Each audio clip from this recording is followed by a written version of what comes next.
Oi, gente. Tudo bem com vocês? Estamos começando mais uma live. Não sei de que número, porque eu não tô contando. Vocês estão contando? Eu não tô. Mas graças a Deus, mais uma live com o Carlos Gustavo. Oi, Ju, seja bem-vinda. Tomara que você consiga ficar, né?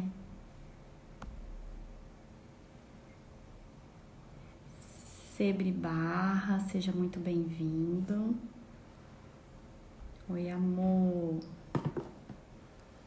Beatala, querida, seja muito bem-vinda.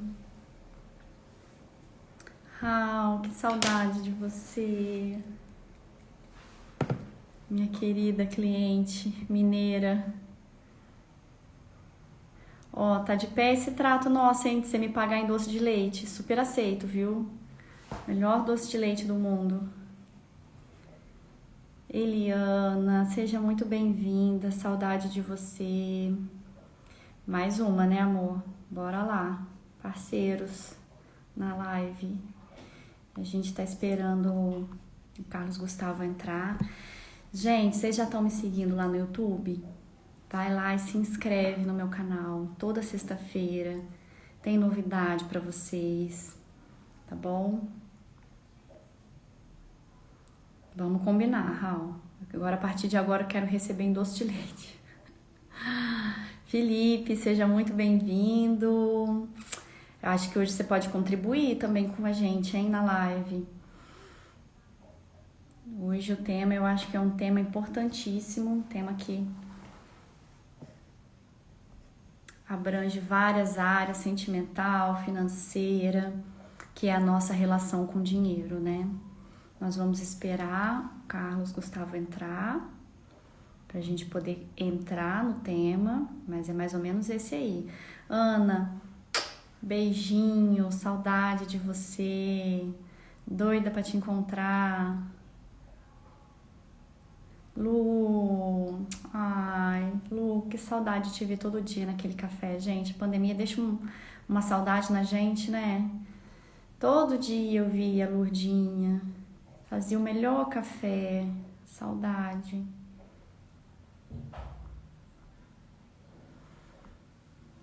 Pessoal, a live hoje é para participar.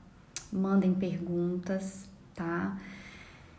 Se expressem, conta pra gente como é que vai ser à medida que a gente vai falando, como que isso vai ficando pra vocês, tá? Vocês sabem que eu gosto de fazer live assim, live é conversa, né? Então, bora pra mais uma conversa gostosa, né?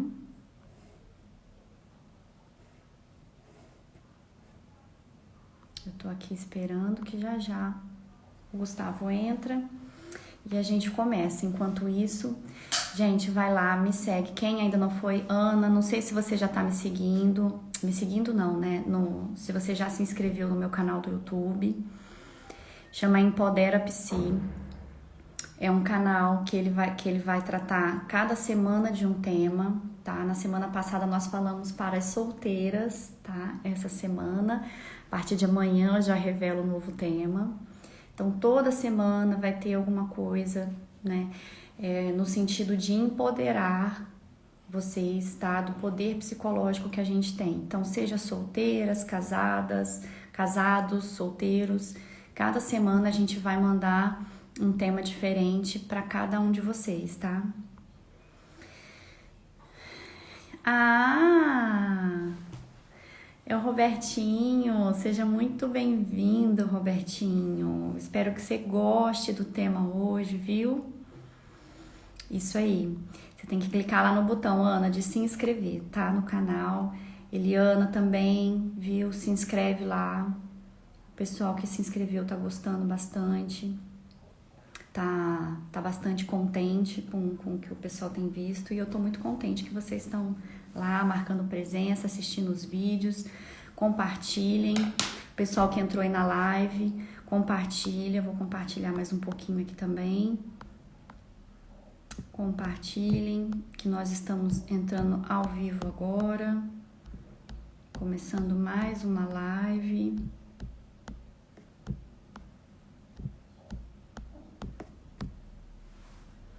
Assim que o Carlos Gustavo entrar, a gente começa, tá? Enquanto isso, vão me contando aí como é que vocês estão.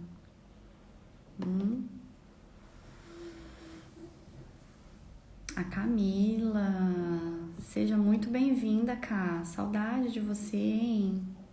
Thaís, parceira de todas as lives.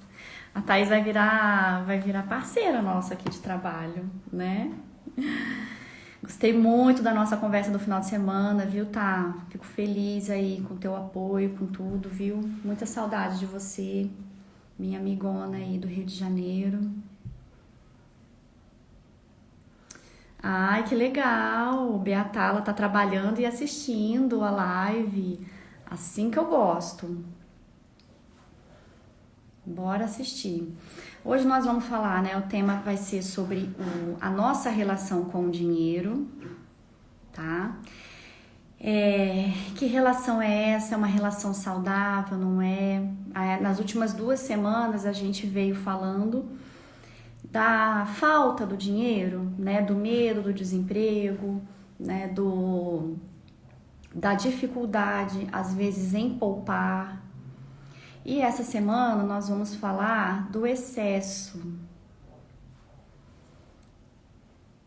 A Raulina tá falando que tá fazendo lasanha. Não jantei ainda, viu, Raulina? Sacanagem com a Lulu aqui, tá bom?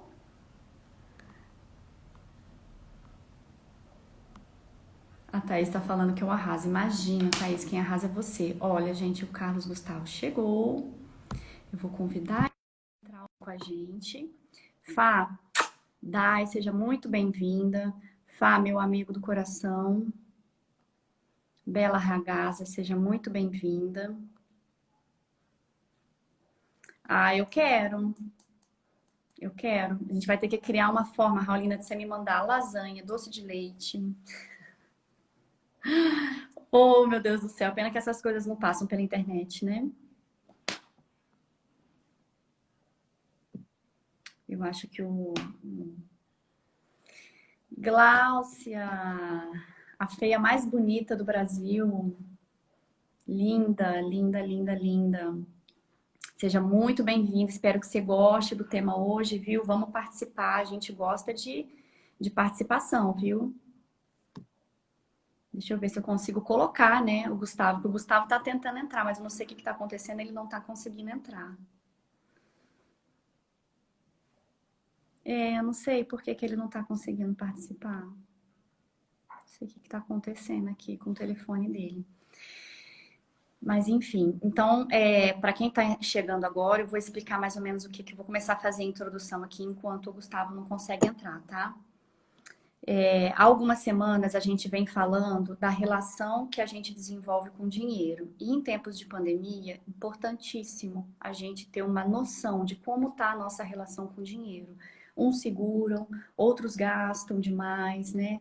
Uns se apavoram, outros se mantêm controlados. Então, nas últimas semanas, a gente vem conversando sobre a falta dele, né? O medo do desemprego, o medo de faltar esse dinheiro. Flávio, seja muito bem-vindo, tá bom? Dai, seja muito bem-vinda, minha linda. E hoje nós vamos falar sobre o excesso. Será que o excesso do dinheiro também causa algum efeito psicológico? Né? Então é isso que a gente vai conversar, se o Gustavo conseguir entrar, né? Deixa eu ver, tentar mais uma vezinha aqui e ver se ele consegue. Gustavo, tenta reiniciar seu telefone. Ai, Cheguei. Nossa, eu achei que você ia me deixar só hoje. Nossa, hoje estava difícil aqui para entrar. E não sei o que aconteceu, mas Gente. foi e voltou, foi e voltou. Agora eu acho que vai. E você arrasando no cenário, mais uma vez, né? Pois é, agora hoje eu tô no Recanto do Guerreiro. É um lugarzinho que a gente tem aqui, a parte para pensar um pouco, refletir, filosofia, gratidão. Aqui tem um pouco É uma coisa meio retrô, assim, e tem um pouco do passado também, e tal, que a gente foi guardando. E depois, com o tempo, a gente vai mudando aqui e vai mostrando o cenário. É um lugarzinho para Gostoso. espaço para filosofia. Muito bom, gostei. Então, estava conversando com o pessoal aqui enquanto você não entrava, falando, né, que há algumas semanas a gente vem falando sobre a nossa relação com o dinheiro, né? E dessa vez a gente já falou da falta dele, do medo do desemprego, do medo de faltar, né, da compra compulsiva e da dificuldade às vezes de juntar o dinheiro, né, de poupar. E hoje nós vamos falar sobre o excesso, né? Isso aí. Uma boa noite a todos, né? Aquele bate-papo bacana de terça-feira à noite. Estamos ficando colegas já, né? Dessa convivência de terça à noite. É bom para a gente poder trocar um pouco de experiência e nessa filosofia e adquirir também conhecimento com todo mundo, né? Essa troca. E hoje, Luana, a gente trouxe uma questão muito interessante, que a gente já fez aquele briefing antes, né? E para trazer para os colegas, para ajudar a gente nesse processo de enriquecimento aí, de entendimento, que é a influência que o dinheiro exerce sobre o nosso pensamento e comportamento. Né? Dentro dessa live que a gente está propondo toda terça-feira, de falar um pouco de empreendedorismo, né? E dentro disso o que engloba tudo é empreendedorismo, e comportamento, né? Que é expertise da Luana. Eu aqui como médico, mas também como gestão empresarial, MBA, a gente vai trocando essas informações baseado sempre nesse cenário de Covid, né? Pós-Covid, a gente poder se ajustar e trazer algumas experiências bacanas aí para todo mundo, né? Então, a influência que o dinheiro exerce, Luana, sobre o nosso pensamento e o nosso comportamento. Queria fazer uma breve introdução com um relato de caso, tá? Que eu achei muito interessante. Para a gente começar, eu queria que você falasse um pouco sobre isso. O termo afluenza, né, é uma contração de afluência ou influência. Esse termo é usado no mundo jurídico, pelo menos americano, né, pelo que a gente vê no artigo, e é definido como uma condição dolorosa e contagiosa de sobrecarga, dívida, ansiedade e desperdício, resultante da busca incessante por mais.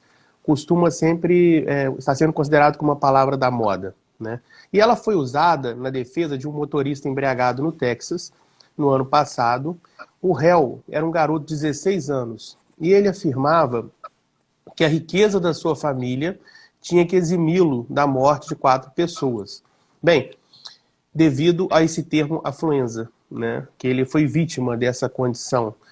Veja bem, o rapaz foi condenado a 10 anos de liberdade vigiada, né, aquelas pulseiras ou aquelas tornozeleiras, e a terapia paga por sua família, como é de comum, né, nos Estados americanos, enfurecendo muitos por conta dessa suposta lei, né, da afluenza, que dá esse espaço para essa condição. Bem, o psicólogo americano Dick Miller, um dos especialistas que testemunharam no julgamento, argumentou que o jovem sofria de afluenza, que pode ter impedido ele de compreender as circunstâncias, ou seja, o que ocorreu. Posteriormente, depois, esse psicólogo disse que se arrependeu de usar o termo, né? Que houve uma revolta muito grande da opinião pública e ele mudou, né, o posicionamento. Bom, mas o fato já tinha sido consumado e o rapaz foi, na verdade, condenado numa pena mais branda por ter acatado essa condição. Então, vamos lá, que a família impôs a ele sobre o dinheiro. E isso deixou ele, de alguma forma, débil, digamos assim, né? Sem condição de saber qual a decisão certa a tomar. E aí, o que você acha disso? Ele foi um pouquinho infeliz ao usar o termo, né? Porque eu entendi o que ele estava tentando dizer, de se o menino era putado, semi-putado, inimputável, né? Quem trabalha com Isso aí. psicologia conhece esses termos. Para quem não trabalha, geralmente quando esse tipo de coisa acontece, os psicólogos, os psiquiatras, né, e junto com o jurídico, eles ficam pensando se a pessoa estava em seu perfeito estado mental quando cometeu o ato. No caso dele, ele tentou usar o excesso de dinheiro, né? A pressão psicológica para ser, né? Porque em famílias, a gente sabe que em famílias mais tradicionais e de uma certa maneira assim, onde há uma tradição em se ter dinheiro, né? Ter o excesso dessas coisas. Há também uma cobrança desde muito pequeno nas crianças de ser, de manter esse padrão e ser além, né? Ainda realizar tudo que os pais não conseguiram. Mas eu penso que o que é pior nisso tudo é justamente a ausência dos pais e a falta de limite. Eu acho que muito mais danoso do que o fato dele ser de uma família onde há uma pressão psicológica muito grande para ser, né? Para ter. Então, concordo com a terapia, eu acho fundamental mesmo, mas não no rapaz, né? Em todo esse sistema que ele é acometido. E penso eu, sim, pagar pelo crime, porque a partir do momento que ele tira uma carteira, né? Que ele às vezes, não sei se ele tinha bebido, são agravantes, né? Então, eu acredito sim que existe como se fosse uma psicopatologia que é ligada ao dinheiro, ao excesso dele, e ao excesso do dinheiro, ao excesso do poder, que deixa a pessoa num estado mental um pouco fora da realidade. Sim, Então, e se dentro desse conceito de justiça e do que é legal e o que é moral, né? Que muitas vezes o que é legal não é moral e aquilo que é moral também não é legal. Então nem tudo que é legal é moral e vice-versa. Mas, assim, a gente entrando no ambiente, aí vamos tirar essa parte agora, né, da parte legal, que houve toda essa revolta da opinião pública americana, mas, assim, voltar agora para a parte, dessa parte que o dinheiro tem sobre o efeito nas crianças e adolescentes, ou seja, na forma de criação, uma espécie de uma alienação. Eu me lembro de uma condição também, de um processo, que uma criança foi ao banheiro e não tinha papel higiênico. E ela ficou até, tipo, era tarde, ela ficou até a noite, fechou a escola e ela não saiu. E aí a escola processou, os pais processaram a escola porque não tinha papel higiênico. E a condenação do juiz veio no sentido de condenar a escola, mas os pais também, porque a criança deveria ter dado algum tipo de solução ali para aquele momento e a alienação dessa criança refletia justamente no comportamento e educação dos pais.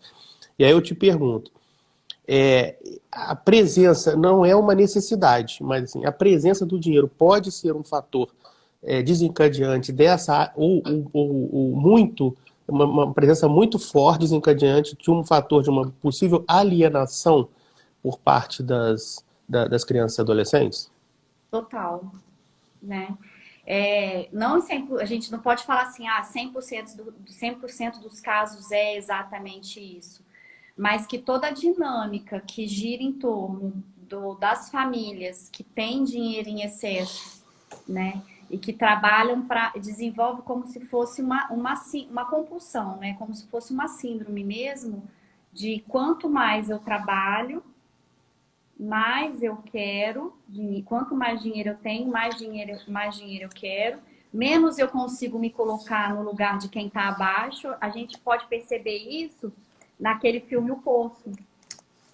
Uhum. Eu acho que quase ninguém entendeu, né? Mas é que quem estava em cima, né, não estava pensando em quem estava embaixo, simplesmente porque estava em cima. Então, tem alguns estudos que apontam que a partir do momento que se fala em dinheiro, em muito dinheiro, em muita quantidade de dinheiro, a gente não está falando aqui de 10 mil reais, a gente está falando de muito dinheiro. A gente está falando de milhões. A própria postura e o gesto da pessoa, a própria expressão facial da pessoa já muda. Tem outros estudos que apontam que pessoas que vivem com muito dinheiro têm mais dificuldade. Teve um estudo que teve nos Estados Unidos sobre isso, falando que pessoas que têm muito dinheiro têm mais dificuldade de reconhecer expressões faciais, que é o primeiro indicativo de empatia. Né? Geralmente, quando você vai fazer uma bateria de exames para saber se alguém é autista, para saber se há alguma patologia relacionada à dificuldade de empatia, dificuldade de socialização, né? A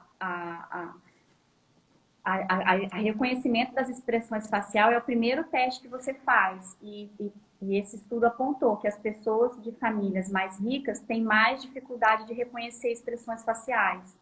Então, olha só, né? Parece estranho a gente falar sobre isso, né? Falar, nossa, mas então você está dizendo que o rico tem uma menor habilidade social, uma menor capacidade empática?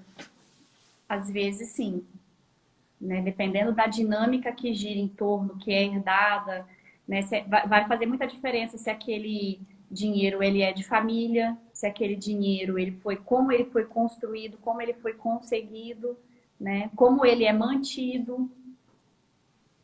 E tudo isso vão ser assim fatores que vão se unir para formar uma característica daquele indivíduo. Mas que no geral isso tá ligado, tá. Né? Eu queria só dar uma pausa aqui, Gustavo, para dar um oi para a Beth, que entrou. Seja muito bem-vinda, Beth. Noni, minha amiga querida, Andrea.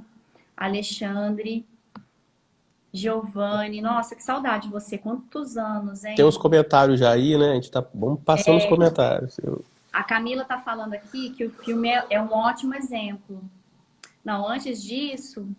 O J. Aloísio falou que boa noite, Carlos. Continuo te aguardando aqui em Minas. Luiz, um abraço. É um colega aí da Cruz Vermelha. Um abraço aí para você. Legal. Prazer. Seja muito bem-vindo, viu? E a Camila aí à nossa live. Desculpa. Pode falar. Não. Eu tava só falando com a Luiz. Eu achei que eu tinha falado por cima de você. Não. E a Camila tá falando que, assim, que o filme é ótimo, né? Mas o filme fala disso. Do quanto que quando você tá... isso acontece não só com dinheiro, com o poder em excesso. E é aquilo que a gente vem falando através de várias lives, né, Gustavo? Nada em excesso, né? Tudo em excesso vai fazer mal. O dinheiro em excesso faz mal. O poder em excesso também faz mal, né? Então, isso é uma construção também social, né, da minha relação com o dinheiro. Então, famílias que vêm com o objetivo primordial de ter e manter dinheiro, são famílias que têm valores diferentes da classe média, por exemplo. E pegar um gancho seu aqui, você falou da live anterior, nós conversamos numa live anterior sobre isso, e a gente falou sobre a questão do cooperar, que está em voga, né, para pós-Covid, né? Que as coisas vão ter que ser mais cooperativas. O conceito de ter vai dar lugar ao conceito de usar. Eu me lembro que a gente falou que as pessoas mais pobres, elas têm a possibilidade, esse princípio de cooperar muito mais acentuadas do que as pessoas das classes mais favorecidas, no sentido de que para eles uma espécie, quando eu falo eles, porque eu estou colocando numa condição, né, que eu não estou, mas é necessária, por conta de que você tem uma casa, muitas vezes, que vivem 10 pessoas, não é por opção, mas as pessoas cooperam, e a gente vê essa cooperação sendo uma necessidade que é incorporada ao perfil de cada um. Então, também vimos a questão, muitas vezes tem um incêndio, as pessoas perdem rapidamente, elas são encampadas pelos outros, enquanto que a classe média tem dificuldade hoje de lidar até com a presença dos pais, com a questão do envelhecimento, né? Que vem apresentando, né? A população vive mais. Com isso, assim, hoje eu vejo um dilema muito grande dentro da classe média de conseguir entender, assim, dos pais morarem na casa, ou terem uma casa alternativa. Então, essa questão da cooperação, ela é inerente ao conceito da convivência das pessoas mais humildes. Mas, e aí eu queria jogar a bola de novo para você, isso pode ser só uma necessidade, ou pode ser incorporado na personalidade como um ganho de conhecimento. A gente pode ver isso nesses reality shows, e aí acompanhar as pessoas, de repente, que ascenderam, e aí, ou loteria, vamos tirar essa parte que é polêmica, mas loteria esportiva. Quantas pessoas ganham na loteria? Quantas, depois de 10 anos, incorporaram aquilo como um conceito, né? E aí não tinham dinheiro, mas continuaram crescendo, dividindo, se estabilizaram, e aqueles que tomaram uma atitude, digamos assim, egoísta, né? Ou não cooperativa. Então, essa questão, ela me parece ser uma oportunidade quando a gente está de frente a uma situação que a gente possa viver durante anos, em ter que cooperar, em assimilar aquilo como um conceito moral meu e levar para toda a vida, ou simplesmente ter aquilo como uma vivência e na primeira oportunidade que eu tiver, e aquele conceito ele desmancha e eu passo a ter um comportamento mais egoísta, mais individualista. Então, como é isso dentro desse princípio de cooperação, né? Essa questão de incorporar, não sei se estou me fazendo entender, mas assim, eu tenho a opção realmente de trazer comigo a cooperação e fazer parte do meu comportamento em definitivo, ou ser só uma necessidade momentânea e quando tiver a oportunidade de ser individualista, eu vou ter o dinheiro e ser individualista. Isso vai da construção de cada um também, né? E essas construções, elas vão sendo feitas ao longo de uma vida, né? A gente tem os dois exemplos de pessoas que ganharam na loteria e que, digamos assim, surtaram e perderam no prazo de poucos anos, né? Perderam tudo. Uhum. E tem pessoas que cooperaram, que conseguiram manter esse conceito, porque geralmente tem uma construção familiar de valores, né? O meio social onde vive é um meio onde esses valores pessoais, né? Porque a gente está falando, quando a gente fala de pessoas muito ricas, os valores pessoais, eles acabam se confundindo com os valores de mercado. Por isso que nas famílias muito ricas, você vê um movimento eu vejo um movimento muito grande aqui em algumas famílias que eu atendo, de padrão mais alto, que não há um movimento de querer cuidar dos pais, mas um movimento de já pensar, já querer dividir a herança antes dos pais morrerem. Isso é construído pela própria família, né? Isso é construído por aquele pai que, ao invés de estar, ele dá. Né? É verdade. Né? Então, eu vejo muito isso. E às vezes eu fico assim, gente, para mim, né, eu como vim de uma família muito simples, onde ninguém tinha nada para herdar mesmo, a gente aprendeu a se apegar nos valores pessoais, né? E a gente já pensa assim, a gente se preocupa com o envelhecimento, porque a gente sabe que a gente vai ter que cuidar. A gente não vai herdar nada, a gente vai herdar o pai e a mãe para cuidar, né? Então, a gente quer fazer de tudo para conseguir se estabilizar e dar uma boa velhice para os nossos pais e estar ali quando os pais da gente precisar. Nas famílias mais ricas, o movimento é o contrário, né? O pai ou a mãe, assim, começou a adoecer, eles já começam a ver logo uma clínica bem boa, bem confortável, as famílias que ainda têm um pouco mais, assim, de empatia pelos pais. E algumas nem isso. Bota uma enfermeira, bota lá, arruma um quarto e assim, já vamos discutir aqui entre a gente quem vai ficar com o quê. Mas você sabe, ô Luana, que eu tenho um conceito assim, me parece muito que é uma coisa assim, tipo, poderíamos dividir entre teoria e prática. E não só com uma questão de dinheiro, mas uma questão de dificuldade. Quando nós estamos em dificuldade, nós estamos na teoria, aprendendo. Quando a gente entra num período de abonância, num período de área de conforto, a gente está na prática, a gente está colocando em prática aquilo que a gente aprendeu na época de dificuldade. Se a gente conseguir assimilar os conceitos morais que são muito fortes quando você está em dificuldade, trazer para o seu conhecimento, para incorporar na sua personalidade, e aí quando você tiver o período de abonância e de conforto, você possa mantê-los, eu acho que caiu? Acho que deu uma caída aqui, mas voltou. Aí você consegue incorporar, na verdade, o que é de bom dessa história toda dos períodos de dificuldades que você passou. E não tem uma relação direta, que eu vou defender um pouquinho a parte do empreendedorismo, de pessoas ruins ou boas com classe social. Existem pessoas ruins e boas dos dois lados. A questão é que quando você tem dinheiro, você tem uma possibilidade maior de ser ruim ou de ser bom. E assim, quando você não tem dinheiro, a possibilidade de você também ela é restrita, porque você não tem essas condições de tentação, digamos assim, de soberba que você teria na condição quando você tem dinheiro. Então, acho que os dois lados você tem pessoas ruins. A grande questão filosófica é, você quando está passando dificuldade ou passou por uma fase ruim, quando você estiver na fase boa, você trazer, incorporar, até porque você com o dinheiro, você tem uma possibilidade maior de ajudar o maior número de pessoas, se você incorporou esse conceito da cooperação. Né? Eu consigo cooperar com mais gente, a gente percebe, conhece algumas pessoas que são empreendedores, que têm responsabilidade social, que vivem uma vida equilibrada, não deixam o dinheiro sobressair, mas e consegue ainda ajudar outros, terceiros. Mas na grande maioria, eu poderia, de repente, traduzir isso como uma tentação. Né? Seria, o dinheiro traz essa tentação de que a gente desvirtue, digamos assim. E tem até assim um sertanejo que eu tava ouvindo esses dias no carro,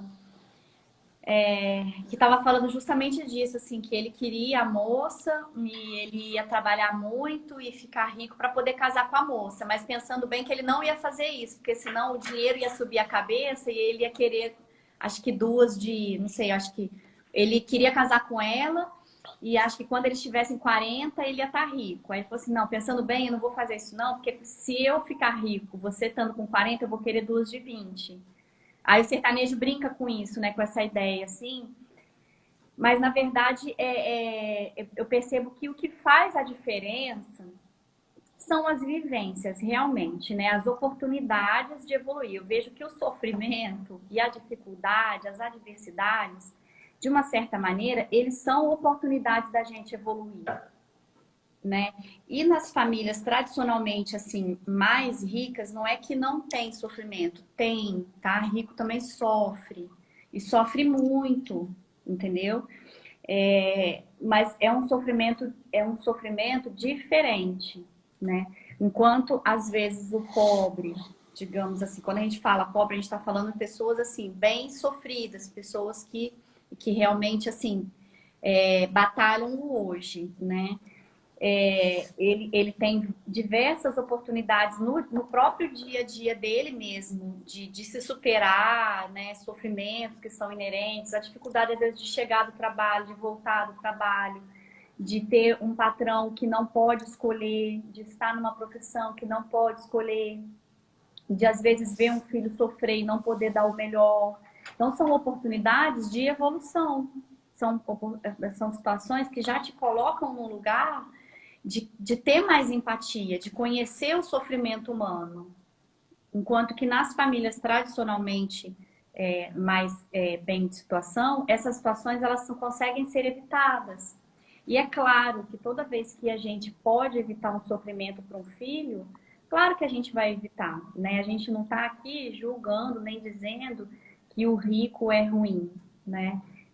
A gente precisa desconstruir esse conceito também, porque ou que a vida do rico é maravilhosa. Na verdade, o que a gente está tentando fazer é desconstruir esse conceito. A vida do rico não é maravilhosa. A vida do rico também tem sofrimentos, né?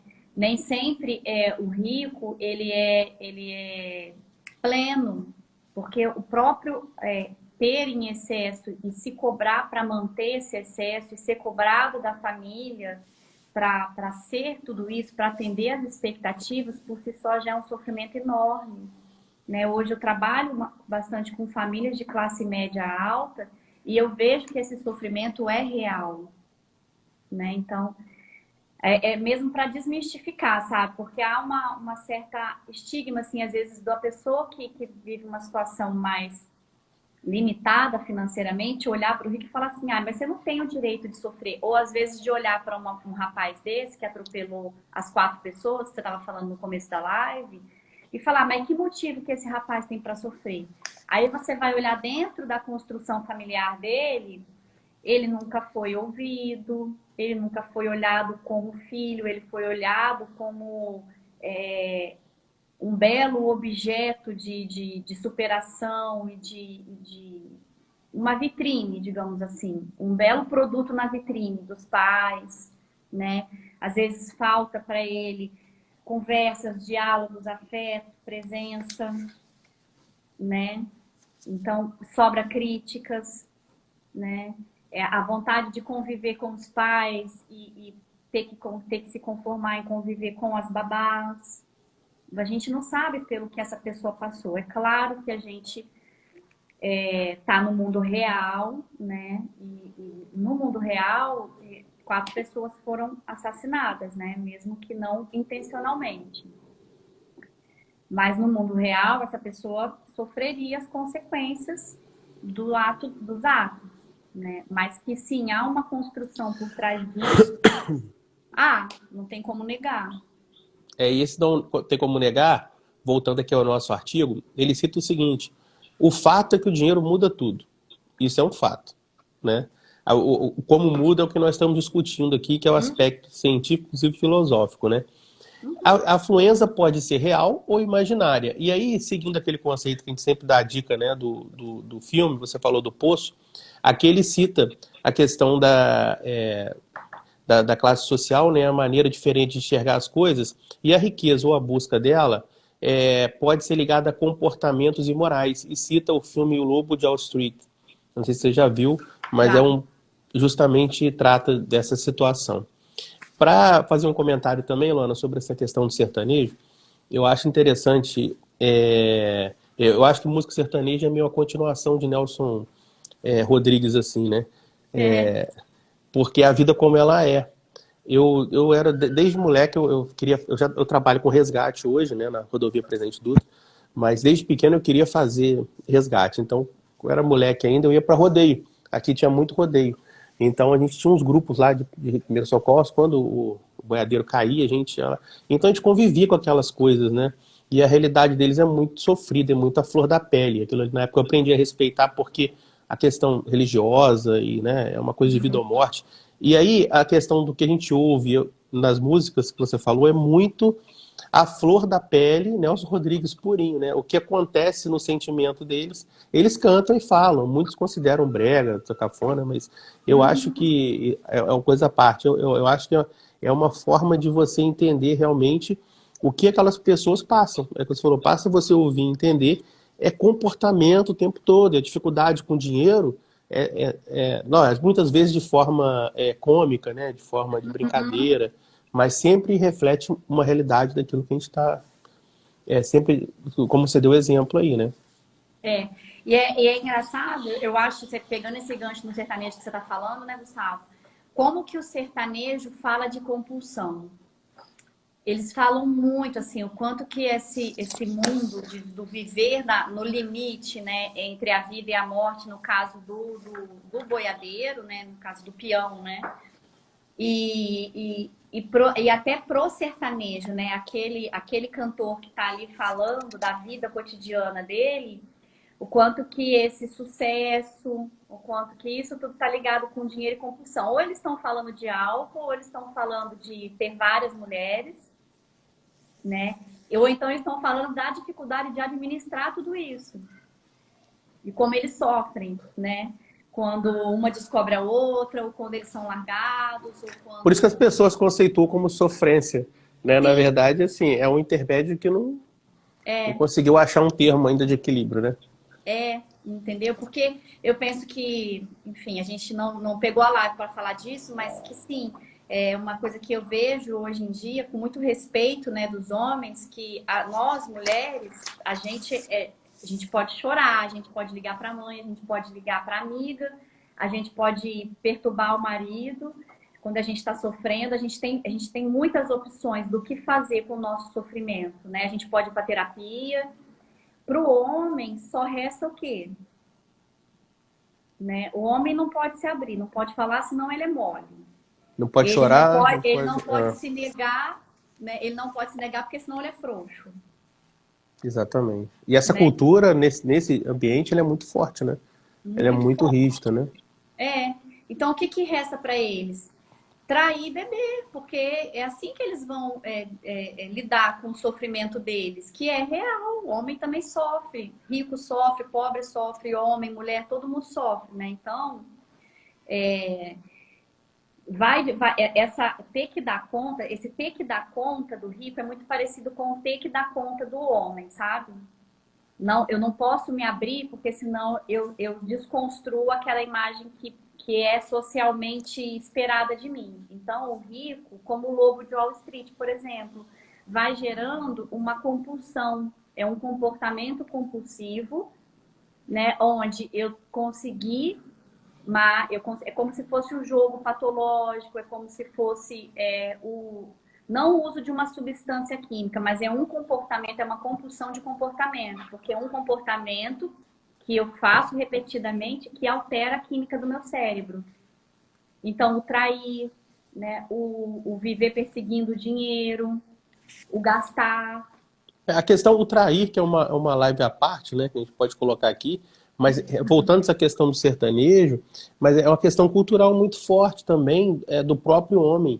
Quando ele já ainda criança, é totalmente criado, direcionado para que o sucesso esteja vinculado a ser o homem que tem várias mulheres, o pegador, né, etc. E a mulher é o contrário. Então, essa cultura, ainda mais aqui a gente fala nas cidades maiores, existe um equilíbrio já nisso.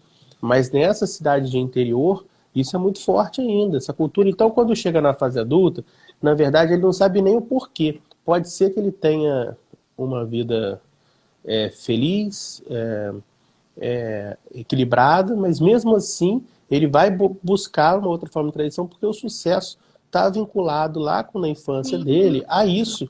Se ele não E fizer isso, ele não é um homem bem. Eu via, tem uma música Zé de Camargo e Luciano também que ele diz isso, que ele foi no final de contas ele escreveu uma carta pedindo desculpa para a amante, que ele tinha combinado tudo para fugir com ela. Mas que ele viu que ele tinha uma vida completamente feliz, para que ele ia sair do feliz?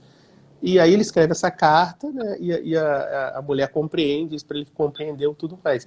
Então, assim, aí, de certo ponto, chegou a noção. Mas isso é uma parte que a gente pode até colocar para uma live que vem, para a gente sim, não sim. perder o. Eu E a queria te gente também não perguntar. faz juízo de valor dessas coisas. A gente também não faz juízo A gente não julga quem tá traindo, né? Na verdade, tem um motivo para aquilo que não necessariamente, às vezes, não tem nem a ver com a pessoa, Uhum, né? o inconsciente, que ele é o objetivo de vida, né? São essas Aquilo foi construções que a gente imposto. vai fazendo. Mas Ô, vamos voltar aqui Gustavo, na nossa. deixa Pode eu só falar, parar, só para dar mais pessoal. uns beijos aqui para a Isso. galera que entrou e ver se tem algum comentário aqui pra gente, ó. A Lia66, seja bem-vinda. Lia, Paula, querida, um beijo. A Thaís está falando aqui que dá até medo de ser rica. Não, não tenha medo da riqueza. Deixa eu ver. Gé, Terezinha, um beijo para vocês. Vi, seja muito bem-vinda. Patrícia, Helena, tava com saudade de você, Patrícia. Tinha tempo que você não entrava. Aí a Thaís está falando aqui, ó. Mas colocar a culpa no dinheiro me parece bem parecido com colocar a culpa na falta de dinheiro. Sim, sim. Olha como é que realmente tem a ver, Thaís. Lembra aquela live que a gente estava falando, né? Que a gente não responsabilizar a falta do dinheiro ou a falta do emprego. É a mesma coisa. Não é que a gente vai colocar a culpa no excesso do dinheiro, né? Ou colocar a culpa, eu sou assim porque eu tenho dinheiro. Não. Na verdade, a gente está aqui debatendo como que, às vezes, a construção influencia na minha maneira de pensar, né? Como que como que às vezes a pessoa que foi construída de maneira a pensar só no dinheiro não consegue considerar as outras variáveis que são inerentes do ser humano, né? Ela fica tão apegada na relação objeto que ela acaba objetificando todo mundo. Então, ali, naquele momento, ele não estava pensando que eram vidas, ele estava pensando ele a uma velocidade que eu não sei qual era, ou fazendo sei lá o que for. Então, a gente não está eximindo ele de nenhuma culpa. Na verdade, eu, se fosse o juiz, eu teria condenado ele da mesma maneira, né? Mas sabendo que isso é uma construção. E essa construção ela só vai ser desconstruída se essas pessoas começarem a receber os limites. E o judiciário tem uma função como essa, né? Então, se você tem limite dentro da sua família, você não precisa receber limite da sociedade. Mas quando você, né, às vezes eu converso muito isso com os pais, quando os pais estão com muito medo de dar limite, mas né, eu tenho pena, ou eu tenho medo de não dar, ou então de ser mais enérgico aqui, eu digo, olha, se você não fizer, o mundo vai fazer. Né? Então, o que você prefere? Que o seu filho receba limites de você ou limites do mundo? No caso, esse menino faltou limite até do mundo, né? Eu não teria absolvido ele também, não, apesar de entender a condição dele. A Patrícia Helena tá falando, Lu, tá linda. Um beijo pra você, Paty. Saudade de você e da Bia. Aí a Thaís tá falando um outro comentário aqui, o Gustavo. Ela tá falando aqui, ó, beber e atropelar é amenizado por excesso de dinheiro. E roubar e atirar pela falta de dinheiro. É bem isso mesmo que a gente tá falando aqui, né? É claro que a gente aqui, a gente não tá na condição de juízes, né? A gente não tá discutindo se o que o juiz fez foi certo ou errado. A gente está explicando o que leva um rapaz a fazer uma coisa dessa, como que provavelmente isso se dá na cabeça dele, né? E De só maneira para assim, lembrar, bem sem Luana, noção. Pode nesse falar. caso, ele não foi absolvido. Ele foi condenado, né, a 10 anos Só que a pena foi mais branda do que achavam que deveriam ser. Né? Ele manteve em aberto, né, com pulseira, e a família foi condenada também.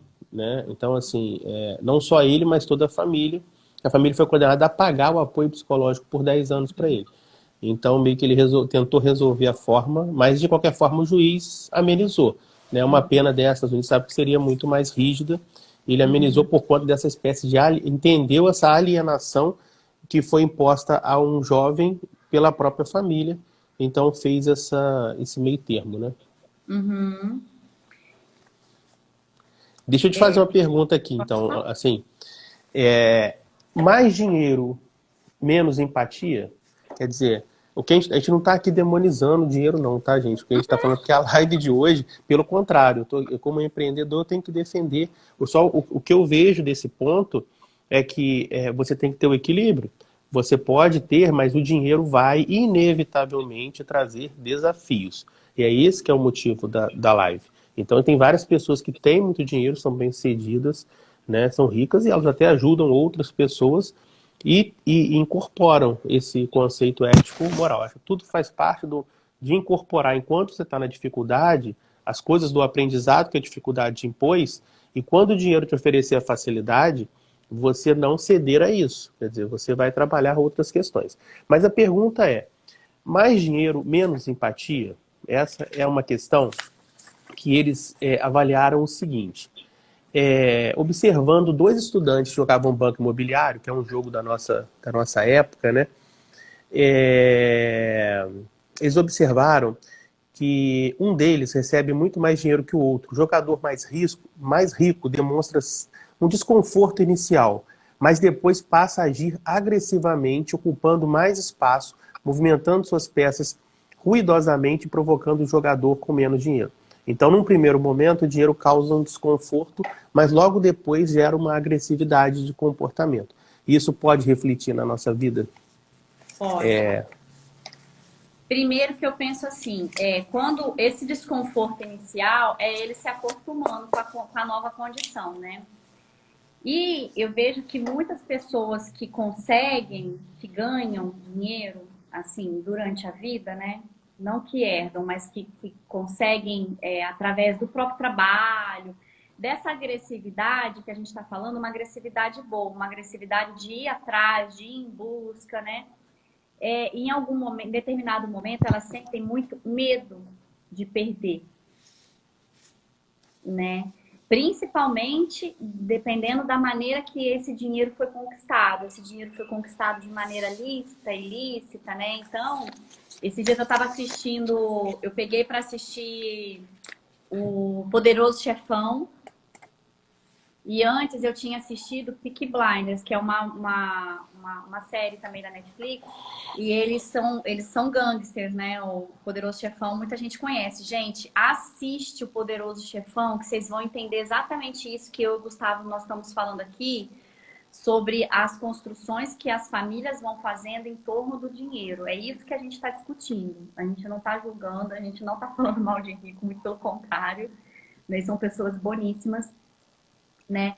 Mas o desafio que essas pessoas enfrentam para se manter éticas, é disso que a gente está falando, que não é fácil para eles, né? A gente acha que vida de rico é fácil e não é. Então, não inveje o rico, né? Trabalhe, conquiste seu espaço, mas vida de rico não é fácil.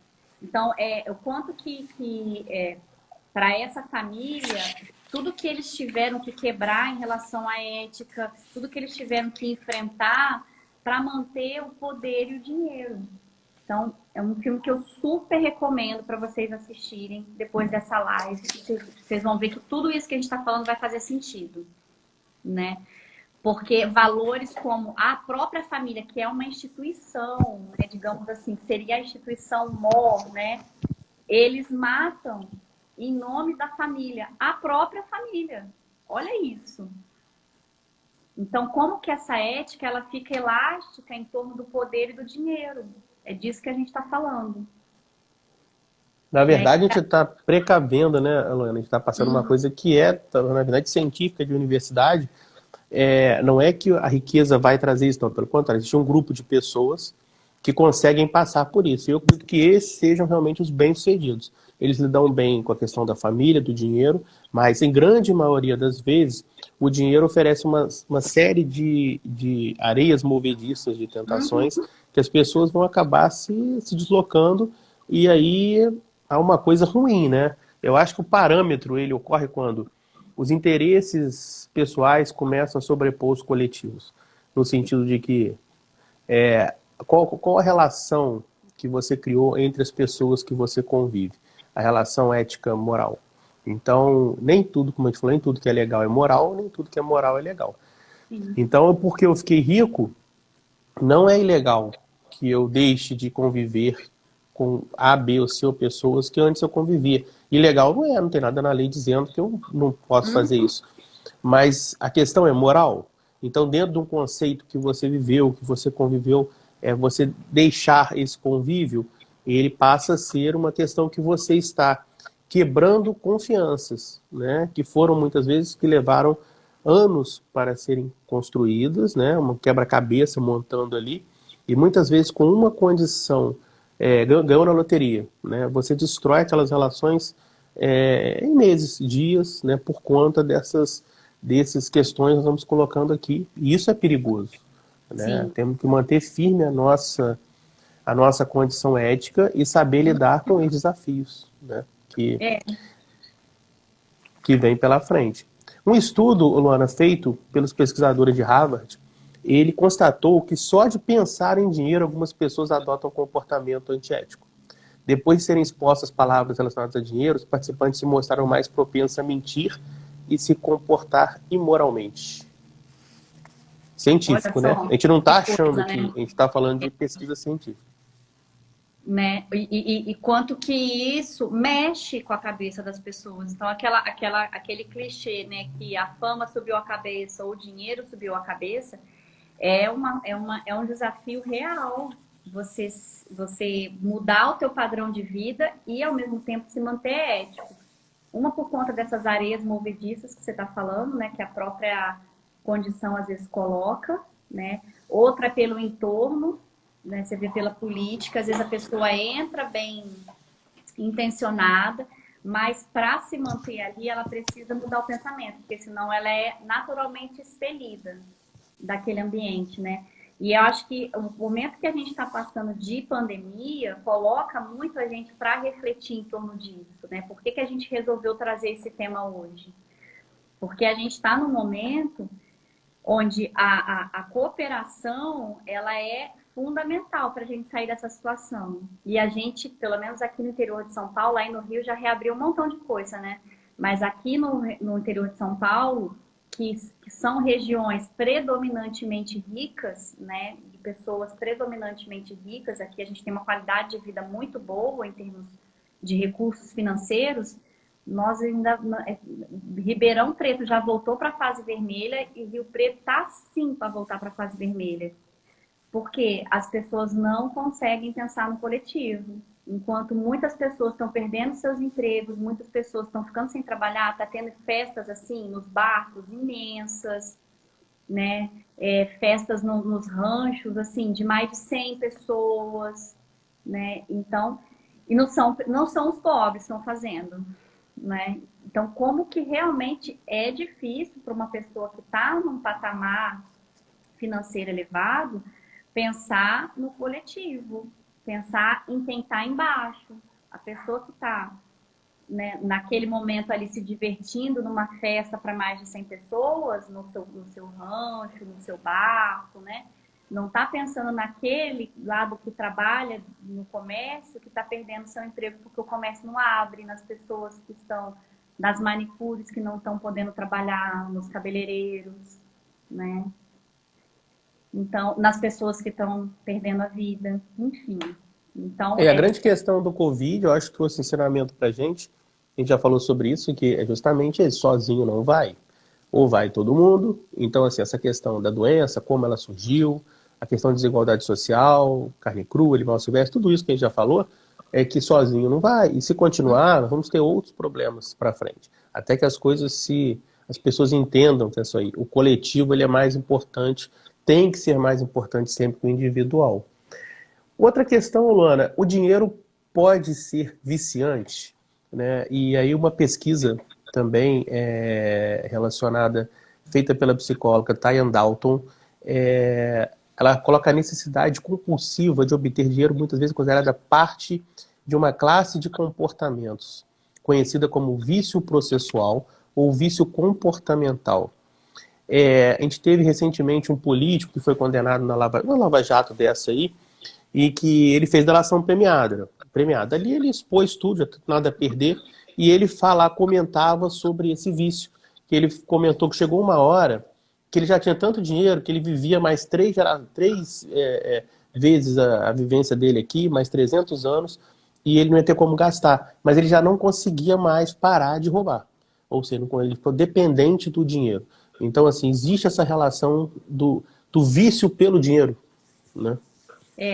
Olha, Gustavo, essa é uma questão que eu acho assim tão importante a gente discutir, da questão do vício do dinheiro, que eu acho que a gente já está praticamente encerrando a live, né? A gente falta 5 minutos para encerrar a live. E eu tô vendo que aqui muita gente também está fazendo perguntas.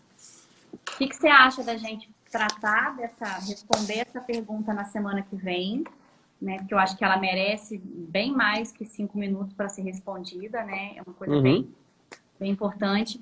E a gente aproveita, a Thaís fez 2 questionamentos aqui também, e a gente já inclui, porque eu tô vendo aqui que tem a ver. O que vocês acham? Pode ser? Então, enquanto o pessoal responde aí, eu tô vendo aqui que o pessoal tá soltando o coraçãozinho, então é porque concordaram. Então, Gustavo, queria te agradecer mais uma vez por esse papo, esse tema ótimo que você trouxe pra gente, né? E na semana que vem, a Thaís está falando que sim, que tudo bem. Então, Thaís, terça que vem, às 8 horas, a gente espera você aqui para a gente poder continuar esse bate-papo. Queria agradecer muito, pessoal, todo mundo que entrou. Nossa, hoje entrou gente pra caramba. Brigadão mesmo. Presença de todo mundo. Espero que vocês tenham gostado do tema. Vamos combinar que a gente começa respondendo as perguntas que vai ficar pendente, né? E vamos continuar quando tem uma influência do dinheiro exerce sobre o nosso pensamento e comportamento, tá? Só passar uma mensagem aqui que é justamente o contrário, né? Eu acredito na prosperidade, acho que as pessoas têm que enriquecer mesmo, no sentido de não só financeiramente, mas pessoalmente. As coisas acabam se congruindo. Mas a ideia é justamente passar os arcabouços, as armadilhas que vão ser encontradas no caminho, para que quando isso acontecer, a gente não caia e cometa esse erro. Para a gente realmente ser feliz com o nosso dinheiro, né? Eu acho que esse é o objetivo, né, desse tipo de discussão que a gente está tendo, é que a gente quer sim que as pessoas tenham dinheiro, bastante, e consigam ser felizes com esse dinheiro. Eu acho que esse é o objetivo, né? Bem, pessoal, um beijo para vocês. Gustavo, brigadão por mais uma terça, viu? Tchau, tchau. Uma boa noite para vocês. Até terça que vem, a gente tá aí de novo. Tchau, tchau.